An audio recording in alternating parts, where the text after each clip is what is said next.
Tara guys, luto tayo ng tinola. Meron kasing nagbigay ng malunggay. Ito pala mga ginamit kong pampalasa. So ayan, mainit ng kaldero. Gisa na natin ang ating bawang.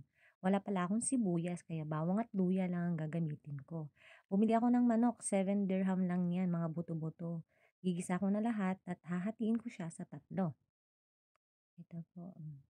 Ayan, nilagyan ko rin siya ng garlic powder para malasa at ginger powder. Ayan, gisa-gisa lang, takpan na natin. At ito pala, nag-aano ako ng mga malunggay na binigay lang sa akin. Nakakatuwa dahil may libre. Mabilisan lang yan. Halu-haluin lang natin habang nagigisa dahil para magkalasa. Life hack tayo. Kailangan pag may mga ganitong libreng malunggay, hatiin natin kasi hindi naman natin iluluto lahat sa sobrang dami. Para hindi rin siya masira, kailangan i-ziplock natin siya at ilagay sa ref. Ito po yung ginawa ko para hindi masayang. So, ganun lang po ang buhay dito sa abroad. Kung wala kang tanim, matuto kang magtipid. Ganito din ba kayo guys? Naglalagay ng Northwoods chicken para lalong mas malasa ang ating tinola. At ngayon pa, nilagyan ko ng paminta, konting asin, halo-halo lang. Ayan. Tapos, ang ginawa ko, naghati ako para sa susunod na araw. Kasi mag-isa lang din naman ako kakain, hindi ko rin siya mauubos. So, yung saktong-sakto lang niluto ko today. Ngayon, inasikaso ko ng aking malunggay para hindi naman tayo mabulunan pag kumain. Kailangan tanggal-tanggalin natin yung mga maliliit na tangka. Ayan na, malapit na.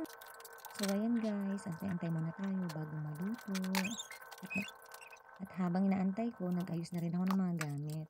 Mga nagputi, mga bagong laba ko, kailangan i-ayos ko na sa cabinet. So, ganun tayo, hindi nag-aaksaya ng oras. Kung may oras pa, gawin na natin ang mga bagay na pwede pa nating magawa para mamaya pahinga na after ng kain.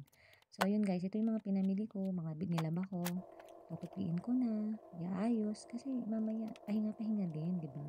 Pagod tayo galing trabaho, tapos mabilis. Ito na guys, kainan na. Pero bago yan, tayo magpasalamat sa ating Panginoon. Ayan. May konti ang rice lang ako natira na sinangag. Pero pwede na rin. Kasi nagda-diet nga tayo kunwari. Joke.